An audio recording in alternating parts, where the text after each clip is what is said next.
ای کچکار با خان تبزا تو ای خواهد بچه بدی انا ناو مردک شدی بعد خدمت پدر مادر مردک شدی پدر وطن مادر خدمت وطن مادر بخی چه سمندر جون همی کو وقتی که خدمت وطن مادر ادا میکنی کو میای با همه چیز میفهمی با قدری زن میرسی با قدری مادر میرسی با قدری پدر میرسی با قدری وطن میرسی که مردک میشه ایرانی گفتی ای و یا ساعت بعد رو خیلی ما اومدیم قطعا همکوسو چند سال اینا جاجوش دیم گاز چی سرت خمای اخی کاری خطا نکنین اما شو کوفته استم در تلفن پیرشیدم شو کنم اخی میگه شو کوفته استم میرم میوه چابوزی دورا یک کم جدا می نویسنج در دارم اخی یا با همین یک شو میکنه کی میگی صبح منو گوش کن ای وای مون کوفتام میگه همونجا خوبه گوش صاحب یگی چی یگی بای من که بخاطرم برای خدمت که راست میگه همین برای خدمت کنی کو دیگه ترام نمیگریزی دیگه ترام میشی همین گفت دیگه با یگان چی خواستی دیدم قگرخ کی دست بعد شرمندگی نیست همین عروسات میمونی و میگریزی خدا کوشا ما از میدون چی فکر کردیم در مساخ ما دو کس تاگیم شما دو کس ما هیچ کنه هیچ هم کس گبی بشینه بعد و ما کیه دو کس نمیدونم جاخم گوش جان میگم که همه کم تر درباره ما خدمت کم تا کو معلومات گپ زکو چه گذشت خدمت چه خیلی خوی خیلی ما رو بفهمیم خوی درباره خدمت یک الهام دمی میره خدمت کنیم خوی همین خدمت هستی که مقصد در اونجا خدمت بکنی که نگاه که چه خدمت بکنی می سهریو میخیزم میداری مشک بدن میکنی هر سهری میخیزی میداری با اینا میشوه که اینا زفترک میشوه زفترک دا اینا زفترکک تا میکنی چکمک چی میخری؟ خیلی همین میخری دا تخم مقصد کاشا همین خیلی چیزا میخری مسکا خیلی چیزا بامزه میخری حالا بعد با میره کم ترگه با با автомат заряжатни ра ёд мегирӣ бо парондана ёд мегирӣ бо баъд дивай мехезӣ ку бо ин абед мешава абеда мери шикамакта сер мекунӣ бо мера як 15-20 минут гам кади ховам мезанӣ ховта мегирӣ бо мехезӣ бо ям як чӣ мегам болои фишка меброи фаҳмидӣ болои фишка меброи нигоҳ мекунӣ я атрофа нигоҳ мекунӣ ин сусра нигоҳ мекунӣ дига ҳамаи зула фақат мера ями шикамат сер мехирӣ хов мекунӣ 2 солак мемихе гузашт ина нафаҳмидим ки 2 сол гузашт чӣ хе гузашт нафаҳмидим я диди самандарҷон انا بخلی سمندر جون سمندر بچه چیزی چیزی این من درباره خدمت کمی هم باشه معلومات دادم انا که کمی هم باشه ایبوره دانشگاه من چند قشنگ دیدی که در بین نرفتم در بین من خدمت دادم انا که نخواهی چه گذشته استای نه کوچا جون ما ترا چی درباره دانشگاه بگم چی نگم اخی خایا نخل کوخی اخی گوش کن نگاه کن تو سریع تخم میخورده البته اوش میخورده بگه بو خودت با مزه میخوردن در اوجون من نگاه ما چو میکنم سری بر وقت بخزم باشکم گشنه رومن و شوشتا دویده دانشگاه میرم که ای درس دیر نمونو 5 پاره میخونم باشکم گشنه عبد نیست میگردم یه خوابگاه 3 در اونجا میام که با شکمی سر نبینم همین گپ درست میکنم همین خدمت تو خوب داده گوش کن کوچا جون من خدمت میرم خدمت میرم مرا گوش کن چستی 54 53 برا اونجا بچوی خدمونه بخیر برا دا کی کدوم طرفه پال تکنیکون مالگا میام کوچا جون ما رفتم عذاب کردم من میگم هیچ وقت خراب شده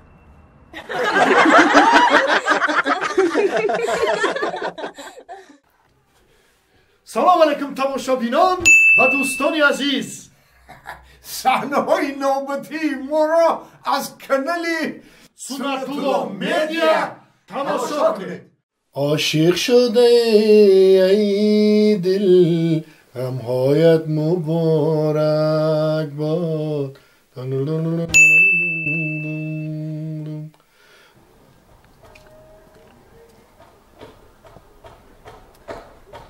ایما بدرم ایره چی بگم اکه ایما ده نه خوام فهمون نه اوچام فهمون نه امان فهمون اخمه میدرم قطعی شهر در یکم روز چی گل میزنمه چی بگم ایره زنجیر جنون ای دل در پایت مبارک باد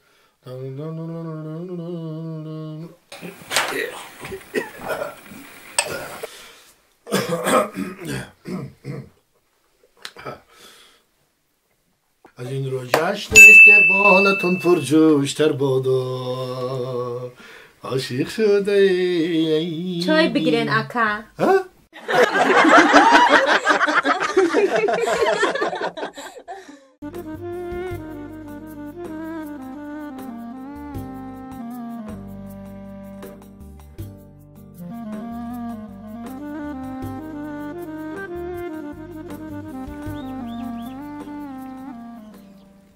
توبه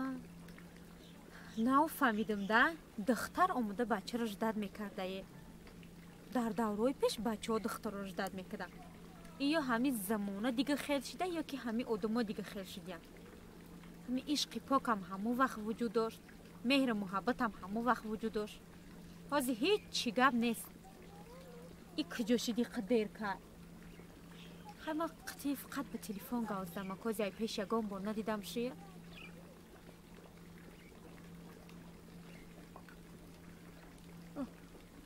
کی باشه افتاندمش خیلی السلام علیکم و علیکم سلام علیکم نحوی سازی نشناختی ما نه آخه همون تلفن ده گاو مزدگی ما یه مخی تو پلنگی ها سازی دیگه تینجی تو خوبه خونه همه تینجی گوش که جونی ما چه کرد؟ بوی یا چی اومده است میگم بوی چی کرد است باشه یا جای بیزیب دوم ششتی آخی خیلی هیچ گم نه چرا ما تو چی مو گاو زدم همش روزیان انا همو فقط میریم اون طرف خونه دوست داشتاد بود کو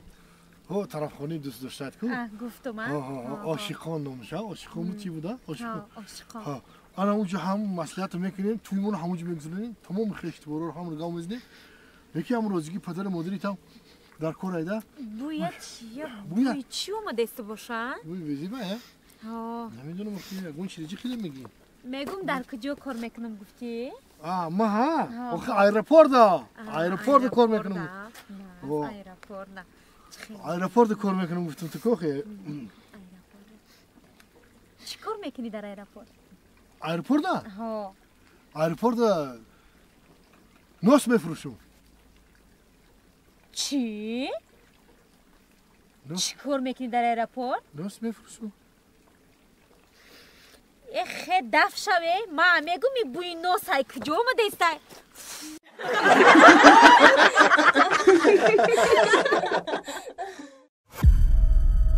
سنت‌الله مدیا تقدیم میکند. حالا نویر حکای بومیش ای تجربه یاد بگیرید وقتی که من او روان های میخوای که بسیریم بخیری که شکمت راحت کنه میشه توقی خیلی او خوردم میشه به توقی هم او میخوری توقی رو تو میگیری چپنه میکنی چپنگیش توزه کن و حضور او میگیری دان میگیری لبه توقی ما او بود بکن توقی توقی رو بکن حیفی توقی تو پلنگو بکن بدو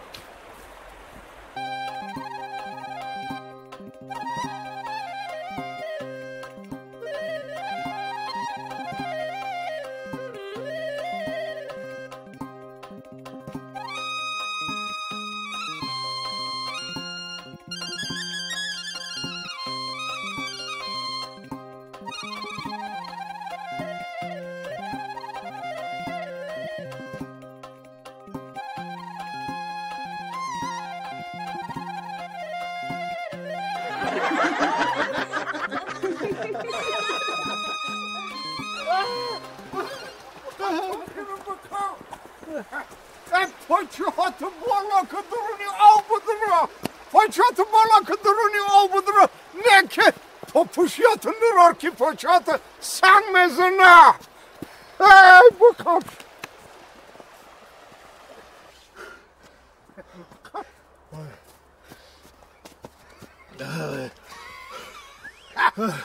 چون نمیداوه نخی یا که تاقین قبیده برد حیفی توقی تو پلنگو می توقی ببرکت بود تاقی باباگیش بود ها تاقی یادآوری بود حیفی تاقی حیفی تاقی خوشت بود. او بردک شیه همین آورد کو خوک از برشا واه خوک از برشا چوا ها بیم درسرم کدام بود